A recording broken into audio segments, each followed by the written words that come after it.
Well, welcome. Right in the middle of the silly season we find ourselves.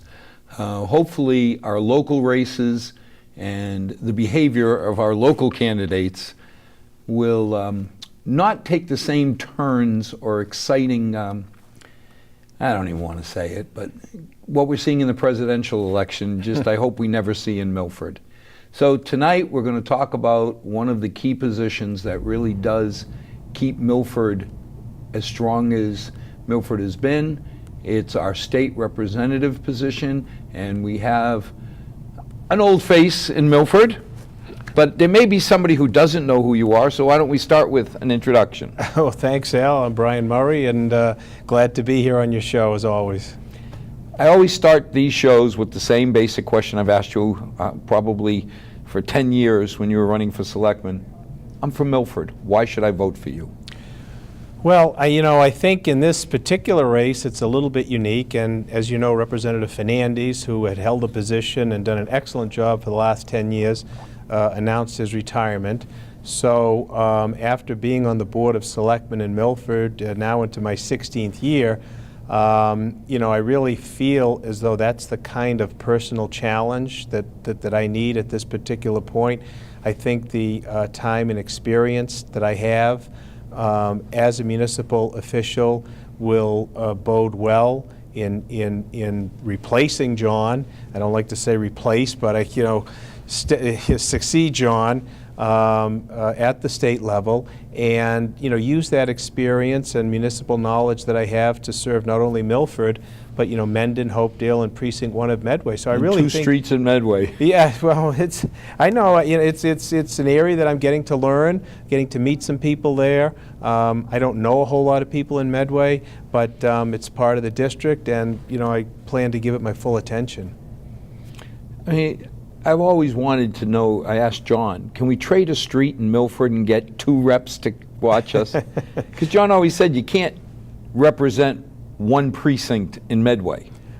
It's got to be tough, I would imagine, and I'm sure I'll learn more about that. The good thing is that the rest of Medway has excellent representation with Jeff Roy out of Franklin. Jeff has all of Franklin and then 3 out of the 4 precincts in Medway. And Jeff is an excellent representative, does an excellent job. So, I'd be looking forward, if I can get elected to this position, to working with Jeff and, trying to address whatever concerns Medway has. And I know they have some issues. But now when you compare Milford to the towns around, what would you paint the picture if somebody says, tell me about how well Milford's doing or how badly Milford's doing compared to the towns around it? Well, I don't know if, folks in Hopedale and Mendon and Medway want to hear how well we're doing in Milford. I got to admit that I'm a little bit biased, and I kind of think that we are doing well in Milford. And, I think that's a collective effort of a lot of different people. I think, our Board of Selectmen operates very well. I think the professionals that we have at Town Hall do a great job in running the town day to day. I think the Finance Committee does an excellent job in overseeing the budget, making good, firm, solid, not always easy recommendations to the town meeting. We get good participation at the town meeting. And I think, when government works like that, and it's not all, I don't want to say it's always smooth, but at least it's cooperative, respectful, and in the right direction. When government operates like that, it opens the door and it makes it easier to invite businesses into the community. We've had so many businesses come before us say, I just want to commend your staff, the building department, the planning department. They made this transition, this process so easy to come here to Milford. And with the dual tax rate, I think that we've got to kind of make a little bit of an extra effort to try to get business to Milford. And I'd like to think that the professionalism that we've demonstrated over the years as a government has been a big part of that. And then that success begets success. So those businesses will come. That'll bring in extra tax revenue, which would then allow us to operate the government smoothly. It's always interesting because, you hear people talk about the limitations in Milford. And my fundamental question's always been, pick a town you'd rather be. Yeah, again, I'm biased, and through my work, I deal with, municipalities across the state for various things, trying to deal with town hall and the staff. And I think Milford's second to none in terms of the day-to-day professionals that want to extend themselves, whether it's documents you need or information on a permitting process. I think Milford does a great job. The accessibility is there. You can go to town hall any time. Other towns, you have to check the business hours. Oh gosh, it's Thursday afternoon. Is such and such office? It's 2:30. Is the office open? You've really got to make a concerted effort to find out that these offices at town hall are in fact open, and that's something we take for granted in Milford. Now, fundamental question: going to the State House. Why? You've got a very successful career in law here. It can't be the money driving you there. Well, I mean, if you look at what I've done the last 30 years, it's not been the money driving me anywhere because everything that I've done has been, kind of difficult in that regard to us. But, I think it's something that I'm drawn to, personally and professionally. The municipal service has been such a big part of what I have done. I see this really as a natural evolution of some of the things that I do. I think that, that evolution can be beneficial to the other towns in the district. And, I'm hopeful that perhaps I can tailor my law practice so that, some of the things that are a little bit more hectic, a little bit more schedule heavy, those things can be phased out, and I can pick and choose a little bit better as to the kind of work that I can do around my schedule. So I'm actually looking forward to reduce some of the schedule stress that I have. But I always kidded John about taking on a full-time role at part-time pay.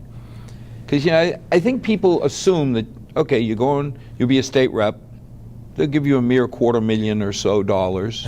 Yeah. And then you look and say, there's got to be a passion. Because otherwise, the income has got to hurt. Yeah, I mean, to be honest with you, I don't really even know what the income is, I haven't really, thought about that too much. What I've been thinking about more is the time commitment.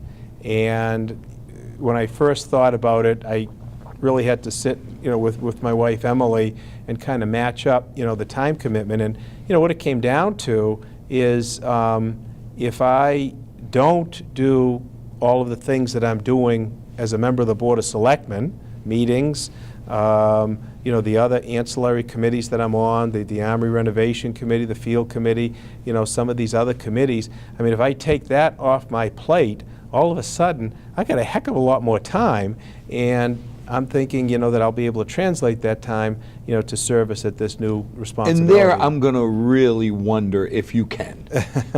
It's always easy to say, well, I won't be involved with the youth center, I won't be involved with the senior center, till they call. That's the problem. I know. And people call and ask for help, and it's tough to say no because there's so many good things and there's so many good people that are doing things. It's really tough to say no.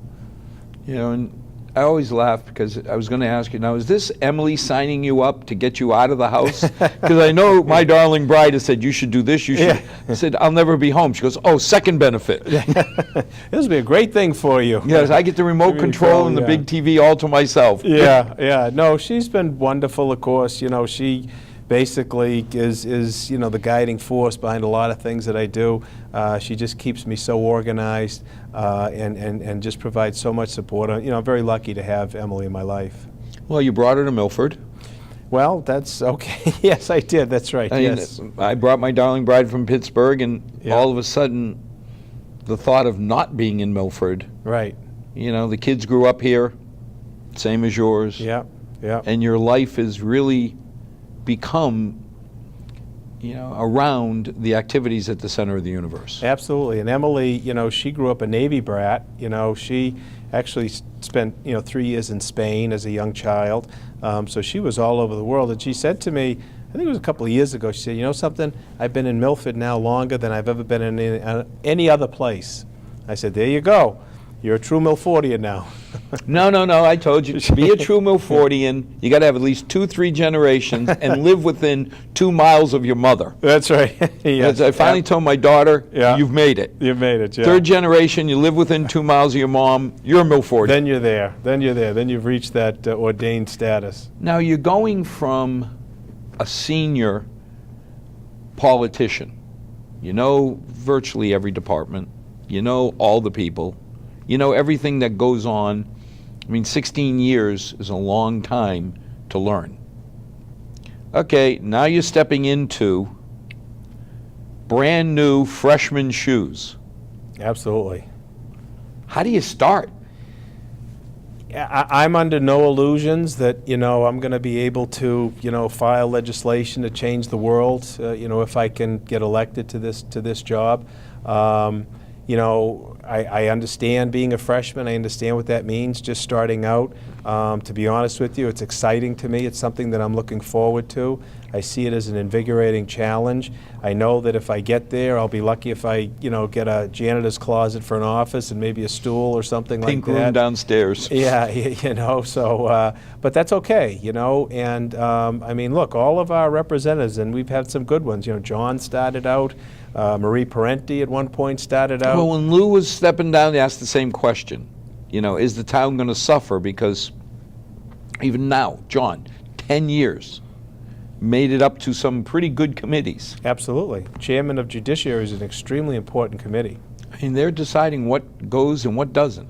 And the contacts that he's developed have only benefited our town. I mean, this list of earmarks that we got, which was extremely beneficial to the town as well as the surrounding towns in the district, that's no accident. That happens because John Fernandez is a representative who's respected, does a very good job in there, and got those benefits for our district for that. I'm hoping that I can get to that status.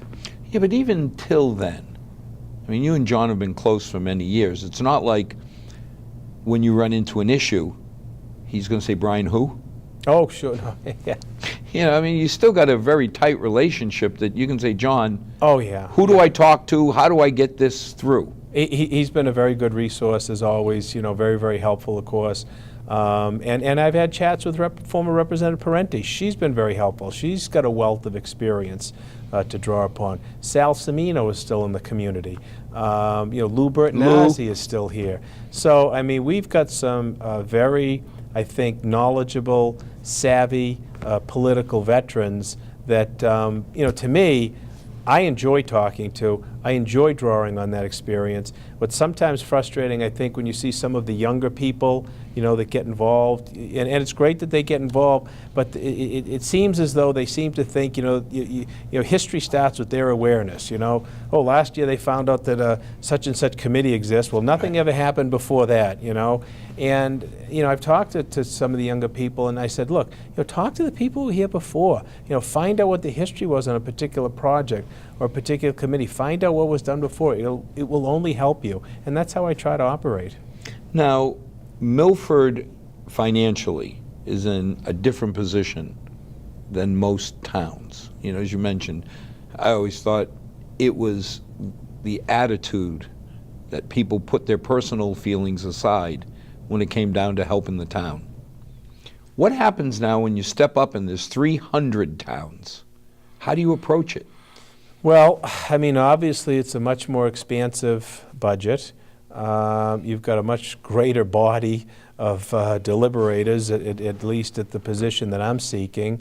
So, at this point, looking forward, I think you just take it bit by bit and learn, as much as I can, as soon as I can, focus on maybe some key areas, try to establish some contacts and see what impact I can make. But, primarily, I think, as you say, being a freshman, I think first and foremost, I've got to be looking at constituent service. So, I think the next representative really has to be mindful of what the folks in our district need and expect from their representative at the state level, whether it's communication with a state agency, trying to straighten out a state problem, whatever it might be. I think that's got to be the prime focus of somebody going forward. Well, you talk about communication. one of the most powerful tools we had was John Fernandes keeping us in the loop, at least in my opinion. Absolutely. Because, you hear all the rumors, well, the governor's budget's going to do this, and we can't have a bus because they're going to cut all our funding. Right, right. And then we get the word back saying, no promises, but, don't throw the baby out with the bathwater just yet. Right, that's right, that's right. So how does brand new Brian Murray establish those ties? Well, it's, the same could have been said as I approached the school committee, 28 years ago. I didn't really know anybody.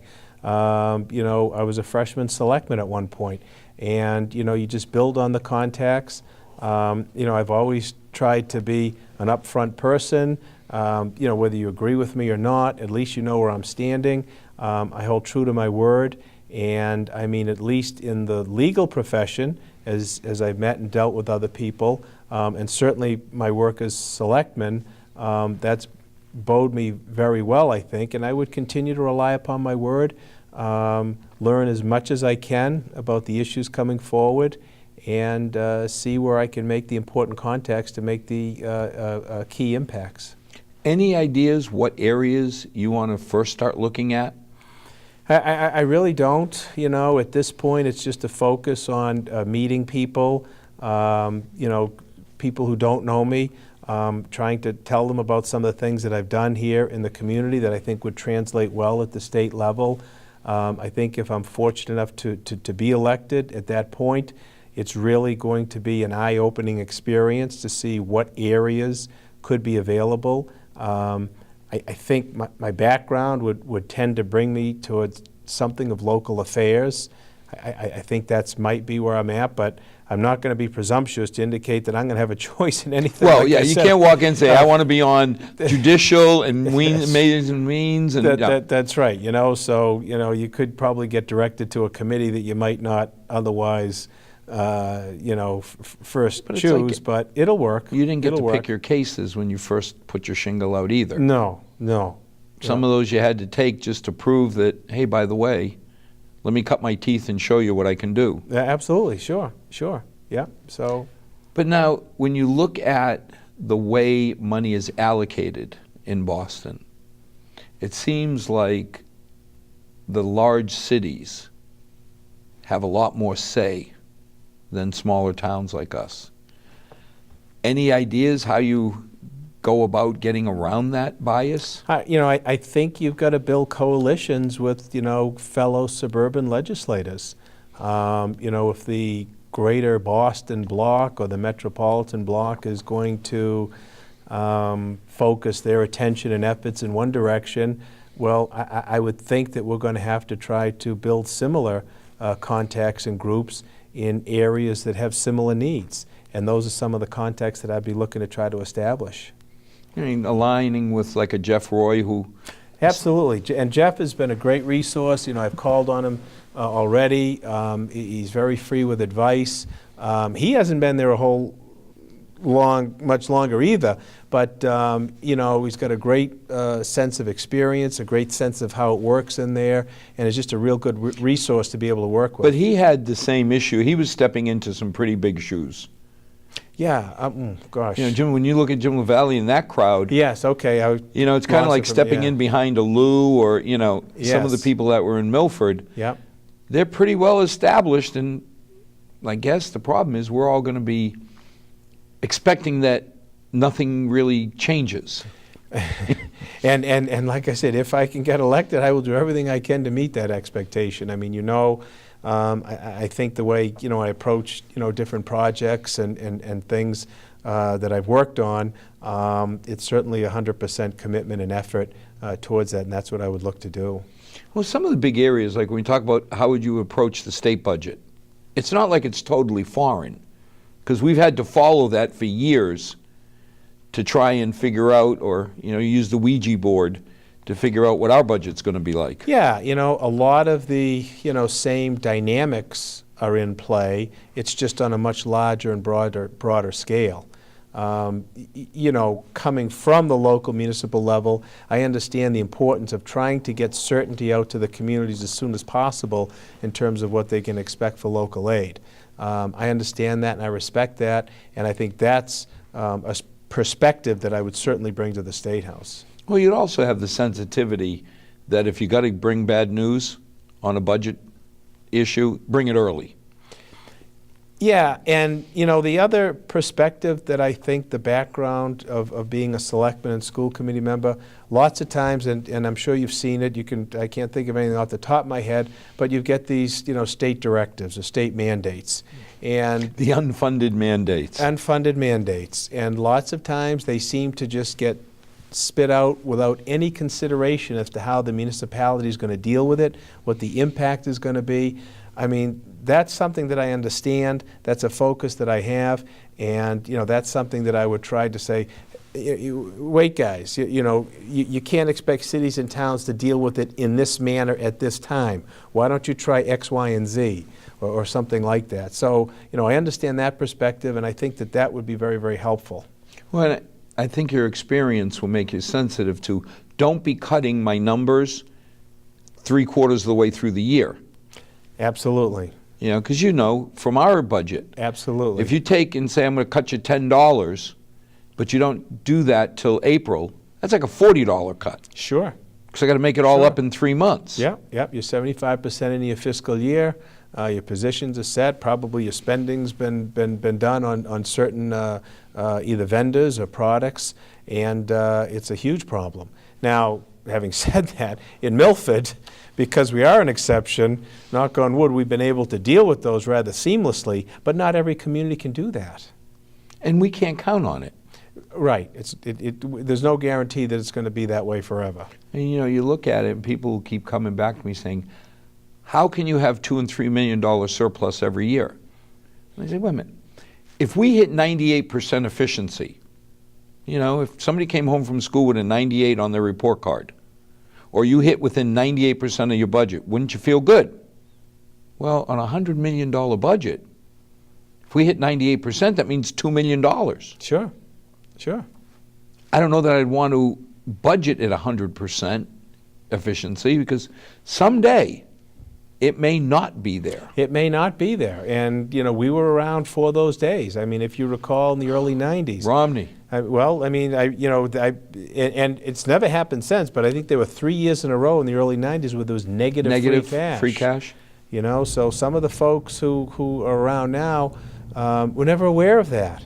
They don't know what it's like to not have these surpluses or the large amount of free cash. I remember I was early on in the FinCom when all of a sudden they're cutting our budget by 10%. Yeah, sure.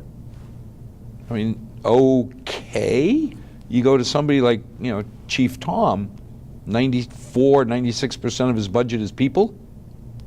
That's a big hit. You're not cutting pencils and paper. You're taking an officer down. Absolutely. Absolutely. Yeah. So what do you think will be the biggest issues that the state's going to face in the coming year? That's, difficult for me to say at this particular point. It seems as though Governor Baker, has a certain direction, has I think brought a certain calm to the state. The legislature seemed to work well with him.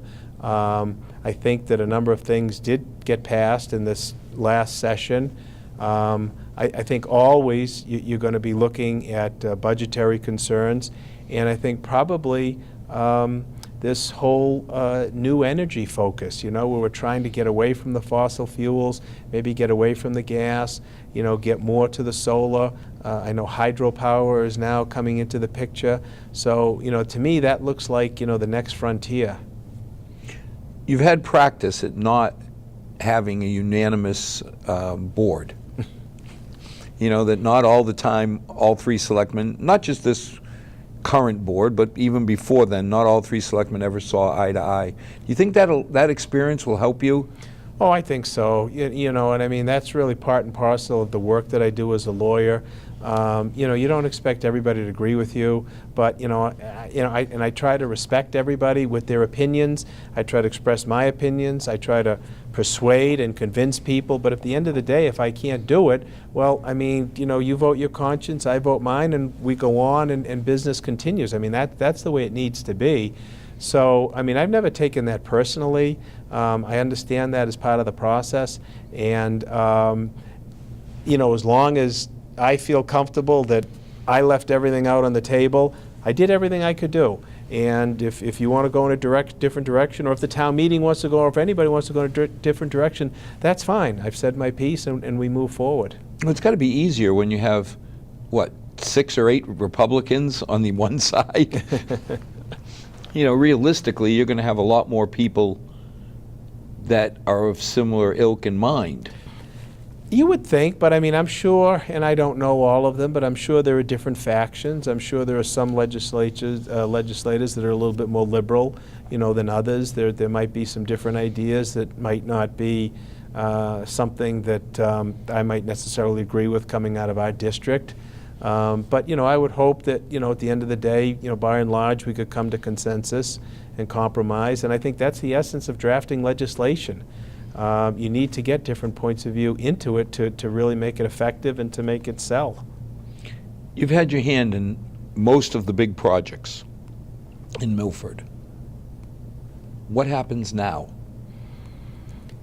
With new big projects? Well, I mean, nobody's indispensable, and, we've got enough talent in Milford to carry on whatever needs to be done. I think that we've got some great people in some key positions at the school committee. I think my Board of Selectmen is a strong board. There are other volunteer committees. People are coming forward. We have the ad hoc committee looking at the middle school east building. Now I know the school committee's looking at that. I mean, there's a lot of talent. There are a lot of people that can get things done. So as stuff pops up on the horizon, I'm very confident there'll be some very strong people to handle these things. When we look at middle school east, I mean, the last comprehensive ed plan, I think, was just after you helped develop it, and just where you were stepping down 15 years ago? Yeah, sure, from the school committee, yeah. Now, I mean, I got a kick out of it because, I heard that the school committee at one point, the rumor was they were going to hand the keys to the selectmen. And I laughed. I said, well, they can hand the keys all they want. Fact is, they're going to pay for 62% of the upkeep. Just like everything else, we pay off the mortgages, which bonds. Yeah. We pay off the health, and they get 62% of what's left. Yeah. So it was this silly picture that a group of people who are dedicating a large part of their life to helping Milford's kids would just walk away from Milford. But what do you actually see that you think will happen at Middle School East? Yeah, that really, was the forgotten part of that educational plan, and that was the thing that I took most exception to. I mean, I understand, the idea to do Brookside, that worked out very well. The Woodland component, that seems to be working out very well. It's going to be a beautiful new school. But, the one problem I had with that whole thing was, we just didn't think about Middle East. Well, we'll deal with it later. Well, guess what? Later's now. Looking at it now as sort of an outsider, it seems to me that perhaps the best use might be kind of a mutual partnership with an educational entity and the school department. If you could get maybe a vocational component in, or maybe a college, or some sort of educational partner to utilize some of the building, perhaps contribute to maybe some of the renovations, perhaps contribute to the operation of it, and then the school department could probably utilize the rest of it. I mean, I don't think they want to give up the gymnasium, for example. My daughter played on it. She said it was the best floor she played on. It was out of all the gyms, that was the best floor. But again, whether they want to give it up or not, Lenny wouldn't give it. We need it as a town. Oh, sure, I think so. Realistically, there's... And it's a very unique building, as you know, and if you looked at the report, it's like 7 different levels, where the 2 buildings were put together. I think it's maybe problematic for a private developer to come in and try to do something with it. I'm sure that that's an option, but that kind of a space on Main Street without the parking, with no parking, without the is an issue. So, until the school department really gives it a full, thorough review, and at that point, if they say, look, guys, we've really looked at this thing inside out, we really don't have a need for it, would like to turn it over to the town, well, then the selectmen would have to make a decision as to use. But I think, looking at it right now casually, I think that's the best use, if the school But department Brian, could again, partner. they're still going to pay 62%. Oh, sure, yeah, At the end of the day, it's Yeah. not like they're turning it over to Bellingham or Medway, Right, and the expense goes away. right. So if we stick to the conservative fiscal policies, we pay off all the overhead, they get 62% of what's left. So one way or another, they're paying for that building. Sure, because they're all under, we're all under one tent. Town of Milford. It's right, it's all the same municipal umbrella, so you're absolutely right. And that's why I laugh, because, the question came, oh, if we give it up, we'll never get it back. I said, first of all, it's not yours. It belongs to the taxpayers of Milford. If we needed a piece of the high school more desperately than any other school entity, they'd give it to us because they're part of us. So even if they gave it up, if a year or two from now they needed it for a new program or something, what selectman's going to turn their back on the kids? Oh, gosh, no. The problem is, if you allow the building to be inactive, it's going to suffer. And I think you remember, the old Stacy School, the original Stacy School, which is now, the auditorium. I mean, it looks like at one point they just went out the door and They boarded it up and walked away. closed the door. And I mean, I remember going in there when we were doing the Stacy project, and it was like eerie. It was like something out of a scary movie. The desks were still there. There was a book on the desk. It was like, there was a class here. 1950s nuclear attack movie. Exactly. It was really something, but the floorboards are curling up. I mean, the damage to the Same thing building with was St. Mary's. significant. Yeah, same thing with St. Mary's. And if it You know, wasn't the for pigeons it and wasn't for Anthony Consigli, that would have been another, huge problem. Instead, he took that very uniquely and made it a beautiful gateway to, Sumner Street, and that's helped spur industrial development on that street. So when you look at it, I mean, my gut feeling is eventually part of it is the school, because we haven't done anything to expand the high school since '74 when we moved in. Yeah, sure, yeah. So, taking like a central office out of there, Lenny and Jen Walsh, people need to get a hold of them, but during the day, it's Fort Knox, Oh, right? And thank God it is. I don't think anybody would want to decrease security to the school. I know, but it is tough. I stopped going up there. Well, I mean, I wait till after 3:30 Yeah. if I have to go, because then the kids are gone, Yeah, and it's easier to get in. But yeah. wouldn't it be wonderful to take those programs, put them somewhere, Sure. and make that space available for new programs in the high school? Absolutely. You could take a lot of administration and which takes up a lot of space at the high school, and open that up for programs at the high school. So there's a lot of things that you can do. And like I said, if you can get an educational partner, it just eases the burden and expands the use of the facility. New bus service coming. Yes, yes. Very excited about that. I think it's a great thing for the town. I think it's a long time coming. I think, Milford, to the extent that it's really a mini urban center, really needs that kind of a service. It's something that I would hope that we would be looking at periodically, very constantly to monitor, to see how it's operating, to see what can be done to maybe improve it, change it, whatever. But, the first step is to get it started. And, that's what we're going to be looking to do. I think the first run's going to be August 29th. And I think the real question, everybody was talking about all the parameters and the evaluation tools, the metrics. And I laughed because I remember I said, Bill, there's three in my mind: ridership, ridership, ridership. Everything else falls aside. Yeah, I don't know what else there is there. You Yeah. know, are people using it? Do they like it? What don't you And like my about biggest it? concern is one Yeah. bus. Well, yeah, We may, if it catches on, well, then that should be the worst problem we have, that absolutely, we have a successful program that we then have to put two buses. absolutely. Yeah, yeah. And the question in my mind was not should we offer the service, but how. This is one implementation. Yep. A Milford Uber, kind of like you set up at the senior center, Yep. is another.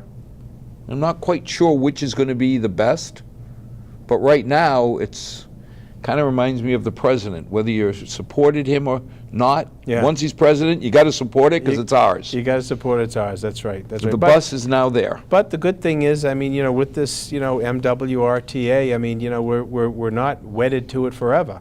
And, if something happened and it didn't seem to work out on 30-day notice, we can stop it.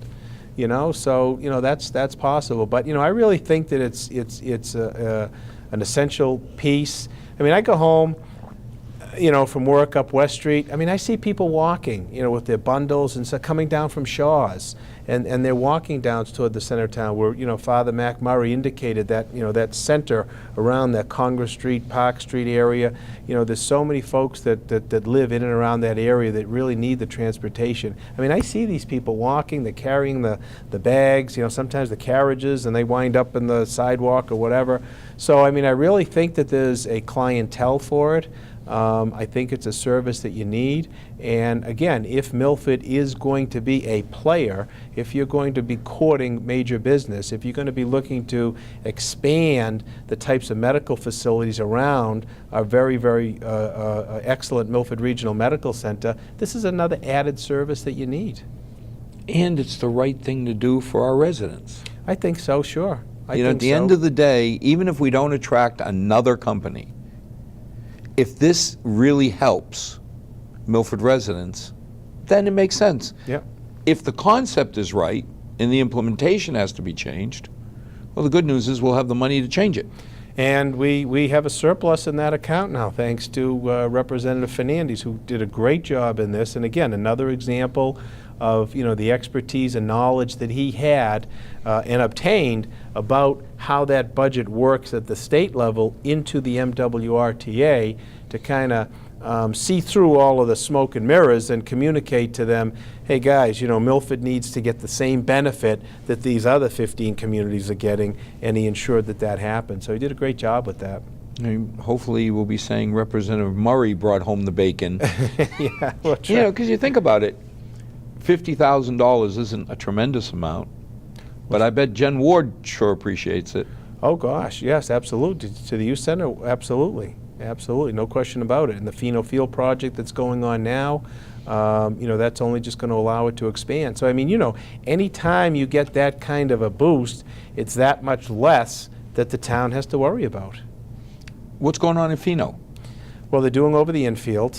You'll see new clay being laid down in the infield. So they're doing a renovation there. I think they're going to, I'm not sure if they're going to be putting a permanent fence in the outfield, but I think you're going to have your warning track. I think they're just really dressing up that baseball field, that's been ignored for quite some time, and also got, a lot of extended use the last few years. You've had soccer leagues down in the outfield. Well, I think that was the big thing, because for the longest time, I mean, the Milford Legion is an integral part of our tradition. But on the other hand, you can't just isolate an asset like that. Right. But all of a sudden, football was, Pop Warner or whatever they call it now. Yeah. Soccer, you were getting a lot of use, which is exciting. Yeah.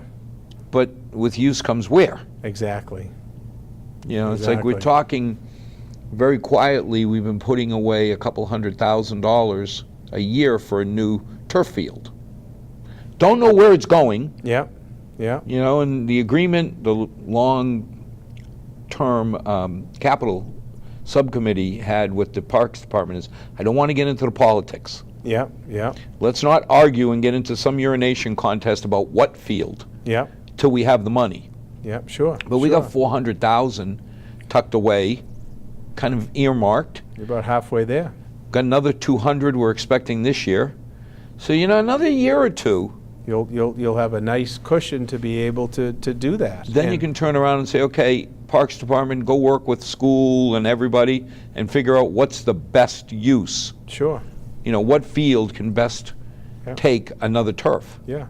And I mean, to me, I think the turf field, I mean, you get one turf field, I think it's like getting 10 fields, because you can spin that, and it can handle the wear. So that's a great way of preserving the natural fields you have and then allowing the use to continue on the artificial. Well, that was the big benefit was not any cost savings. Because people say, oh, you're going to save money from mowing the grass. No. the cost, by the time you replenish it, all the fill, you redo the or field every time, it's about the same, but you get 2.5 to 3 fields use. Absolutely. I mean, how many times, we're wondering if we're going to get a soccer game in because it's drizzling. Oh, sure. And Turf field, it's like, it doesn't matter. And then, of course, when you do play on that drizzle field or that wet field, it really takes a beating, and now that natural grass could be ruined for the whole year, and it just gets worse and worse with the use. But very shortly, we'll have 3 turf fields in Milford. Well, you're right, because so you're going to have the one at Woodland, which is a great idea, and that'll be a full-scale field. So that's going to increase dramatically the kind of usage that we can have in the town. And then hopefully 2 more years, if we keep having the surpluses we had, because we figured it'd be somewhere between $800,000 and $1 million to redo a whole field. Yeah, it would be. And then, of course, the other cost is dependent upon what other ancillary items you want to have. Are we putting up bleachers? Are you going to go to lights?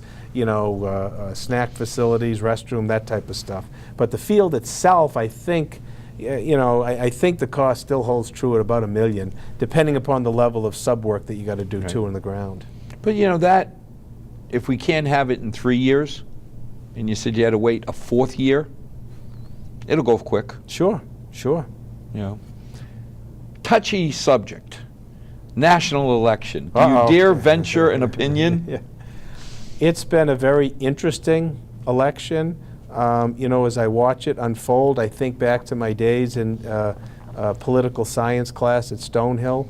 Now, that was the late 70s, and of course, that time, all of the curriculum was revolving around the Watergate issue, the separation of powers, the presidential powers, and the whole course structures were so much revolved around that. I have got to think that this election year, which has thrown all of the political experts off, everybody's been wrong, depending upon what happens in November, I got to think that the curriculums are going to be rewritten, and political scientists are going to be studying this year for many, many years to come just to see what the dynamics are. I found it very, very interesting. You look at that Republican field, originally, what was it, 18 candidates, 16 candidates?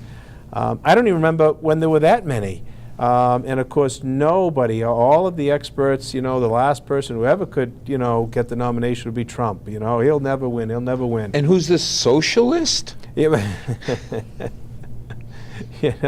you're right. The other thing, you look at the Bernie dynamic on the Democratic side, tremendous strength in numbers, did exceptionally well. Had a major influence on the Democratic platform. That another dynamic that I'm sure is going to be studied. So it's been an interesting year. I think maybe when you get to this level of the final nominees, I don't want to say it's disappointing, but it's. I'll say it. I'm embarrassed. I want my chief executive officer to be somebody I can be proud of. Yeah, it's. I don't know, how would you say it? It's hold your nose, and who do you dislike the least? That's right. But I mean, so two questions. Do you believe Trump can do what he says? And do you trust Hillary? Well, I don't believe Trump at all, and I think if you really listen to him, a lot of what he says is actual nonsense. There's no real substance in anything. Has he said anything?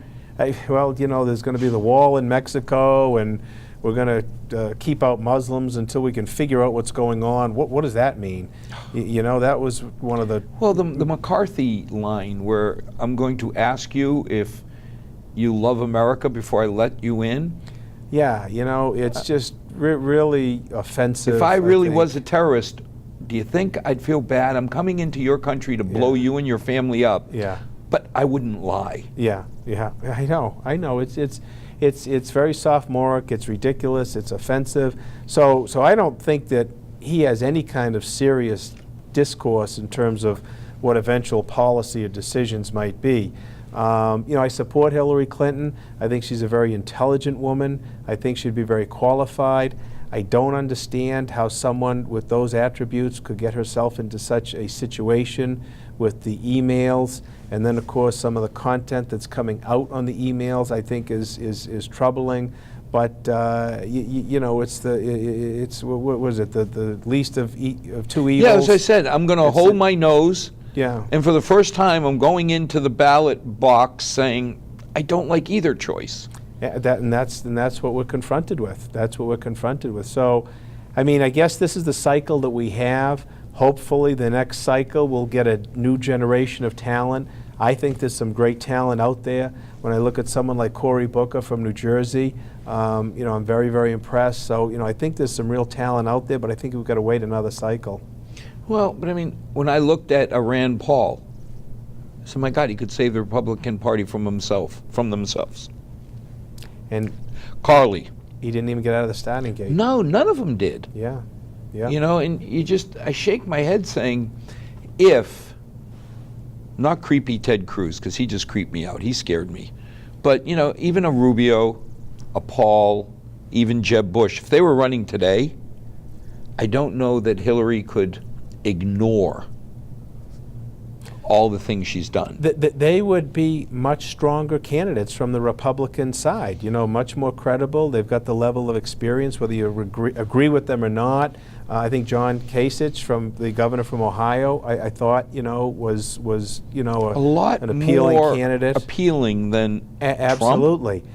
But I think one of the problems is these candidates that would appeal to the greater mass of voters can't seem to get out of the Republican Party. It seems as though the radical right of the Republican Party really controls that nomination process, and some of these other more moderate candidates that appeal to a wider range of voters can't seem to get out of the Republican nomination process. The minute they get out to the square states, the deep red, it seems like an East Coast moderate gets destroyed. And, again, the dynamic this year, the line between entertainment and real serious discussion is now so blurred. I mean, everything is a Kardashian show. No. And Donald Trump, I think, just sucked the media air so that these other candidates, they couldn't even get their voice out. I enjoyed him when he was one of 16. Yeah. It was entertainment. Yes. And you kept saying it's like in California where they used to have the primaries and people would vote for Mickey Mouse to show Governor Brown they had no confidence in him. Yeah. But when it came down to really voting, everybody came, okay, now wait a minute. Mickey Mouse was fun. Right. But all of a sudden, he made it through. Exactly. And I think that's what people are going to be trying to figure out for years. So, I mean, this is what we're left with, and it's very serious. I mean, because to trust him with someone who has his finger on the button is not something that I could live with. And that's the scary part. Or, the Republicans are taking a lot of heat for doing what the Democrats did with the Supreme Court. I'm not overly happy with either party when they play games with our future. Absolutely. What Obama and Biden did back then, somebody read their book and they're doing it now. Doesn't mean I like what they're doing. Yeah, that was back when Bush was president. They delayed a vote on yes, you heard appointment. Bork me. You sit there and oh, well, Bork went back to the late 80s. Yeah. Yeah. But all of that, you sit there and say, I'm sorry, don't put party politics ahead of what's good for our nation. I don't want to see a swing either way. And unfortunately, that seems to be what's happening down in Washington. The polarization is just impossible. And, it seems like nothing can get done down there, which is unfortunate. And I don't know how long we're going to have to go through this cycle. And that's what probably worries. Well, if Trump is the leader and he wants to let Martians visit, okay, hopefully Congress will stop his view of letting extraterrestrials, because that's about the only thing he hasn't talked about. But this idea, if he had said, I'm going to make it harder on immigrants who can't be vetted, I could support that. But to broad brush and say, just Muslims, we don't want them. Until we can figure out what's going on. Until we can figure out what's going on. But wait a minute. Whatever that means. You were around in the 60s. Oh, yeah. When they said you can't let them, they're Catholics in the White House. Sure. The Pope will be moving in. Sure. I mean, you knew how silly that sounded when they said Kennedy can't be president because the Vatican will run the country. That was a big issue, and I guess he had to address it at a speech, I think down in Texas, that he was not going to be governed by the Pope. And how is that any different from now, instead of broad-brushing Catholics, broad-brushing Muslims? Yeah, it's very divisive. It doesn't really recognize, I think, what's going on in our country today, which is an extremely diverse country, and it has been in our history. And when you look back in time, you know, the Irish faced that discrimination when they came over. The Italians faced that discrimination. Irish, Italians, Portuguese, Brazilian. Sounds like Milford. Yeah, exactly. You know, it seems like every wave of ethnic group that came over faced the same But what I prejudices. don't understand, and this may hit home, when you think of local elections, we've seen a couple elections in the last years that the minute one candidate went negative, even people who, you know, weren't Brian Murray lovers, weren't real happy to see a Milfordian attacked. You know, John Fernandez went through it. The minute you saw the campaign become personal and ugly, a lot of people, especially the gray hairs, or the no hairs, just on principle, go the other way. I don't know how the U.S. hasn't done that. I mean, I think it's the personal level. I mean, you know, locally, a lot of people know John Fernandez, and they know that that's not him. And, you know, that negative mail that's coming from outside the district, it's not people who live here. It's people outside the district that just want to tip him over because of the party that he was in, will say all of these things about him that are not true. But the thing is, they don't understand. John's grown up here. This is where he's from. He's built roots here. People know him. They know his family. You can't fool, you know, people about that. But even if I didn't know him, when I see a black ad come out, it just, the visceral reaction is, I don't like that approach. Well, you would hope that someone would run upon their own qualifications and try to convince people why they would be a better candidate, as opposed to trying to tear down the other person. Yeah. They suck, but I suck less, so vote for me. How does that work? I don't know, but that seems to be the strategy. I think the only thing saving him is that you go towards a Hillary and, you know, okay, this really doesn't smell right, but I get over here and, okay, which smells worse? The lesser of two evils. I think that's what we're looking at this year. Very exciting to be voting for president. I was going to say, and that's our leader. Yeah. You know, you turn around just today, I hear, and Fox, I mean, I love watching Fox and CNN or in the car, listening. Yeah. Because it's the same tapes and the spin is so different. Oh, yes. Yep. Yep. But, you know, they're showing her saying, I only had one server. The head of the FBI saying she had multiple servers. I didn't do this. Yes, she did. In any normal election, I would have thought that would get you just ignored. Oh, well. It'll be interesting. I mean, if it's not her, then the alternative. That's the problem. So now, you're from Milford. You've been here. Advantage to running for this seat or neutral? Well, I mean, Milford's the largest town, as you know, of the district. We have 8 precincts. Medway, Mendon, and Hopedale are all single precincts. So just in terms of numbers, you know, I think it's a big advantage. But, you know, to me, you know, you're not doing your job if you just rely upon the numbers. And what I'm trying to do is to get out to these other communities. As I'm knocking on doors, I'm hitting Hopedale, I'm hitting Mendon, I'm visiting Medway, and not that I'm ignoring Milford, but I'm trying to get out to the other towns and meet as many people as I can there, to introduce myself and to learn what they're concerned about. Well, I would think at this point, either I'm going to support you or I'm not. Yeah, but you know, after 26 years of watching you do what you do, I don't want to be cold, but Brian, you can say what you want for the next 60 days or so. It's probably not going to change people's opinions if they've known what you stand for 26 years. I know, I understand that, and you're right. So, you know, again, I think my job is to learn as much as I can, and I'm using the time to try to get to the other towns to meet as many people as I can. Yeah, I guess that's you spending more time in Mendon and Hopedale now. That doesn't bother me. You're still a selectman here. That's right. Yep. Now, how does this work? Let's say you win. Okay.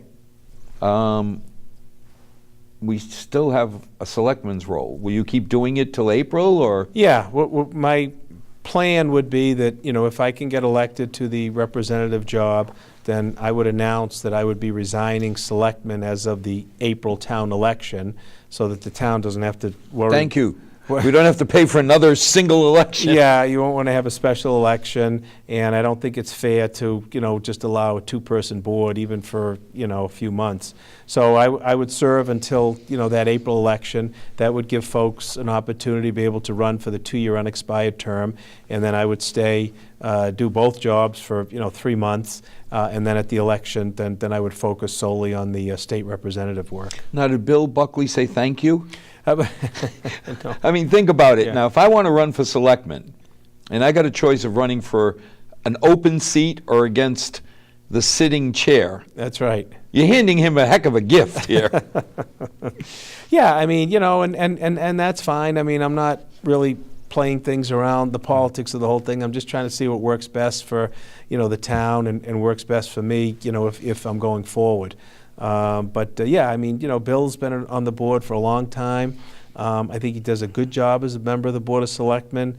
We don't always agree with things, but, something, I don't think that's a bad thing. And I think some of the work Actually, that it's a good thing, because if you had three unique view people, I don't know that you'd get as far as you get.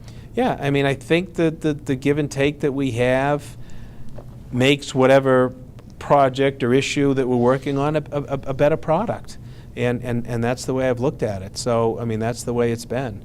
And the board, not that I'm, close personal friends with either Will or Bill, but I respect them and I get along with them professionally. You don't have to love them as long as you respect them and work with them. Well, that's it, yeah. I try to be fair with them, and they try to be fair with me. And I think all three of us have the best interests of the town involved. So I end with what I start. Brian, I'm from Milford. Why should I vote for you? Again, like I said, I think the experience that I've had as a selectman, as a school committee member, make me very sensitive to what it means to have effective state representation, what it means to have the state realize how legislation could affect cities and towns. I think that I will probably be able to understand a lot of these things a little bit quicker than someone else who doesn't have that level of experience.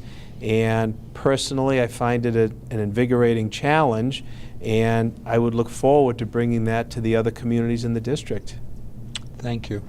As always, I've always said I'll never ask our 6 loyal viewers to vote for a specific candidate, but I will beg you, get out and vote, and have an informed opinion when you vote. Get to learn about who you're voting for, and then make a decision. Who best will serve Milford? And I'm being very, very myopic in my view, but at this point, I'm from Milford. I care about Milford. Not that I don't care about the other towns, but get to learn about anybody you're voting for and decide who will bring the best value for us as Milfordians. As always, good night. May God bless, and may tomorrow be a better night than tonight.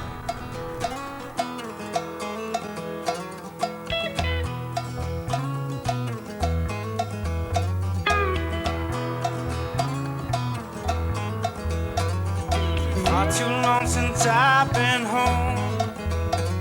Been running all my life.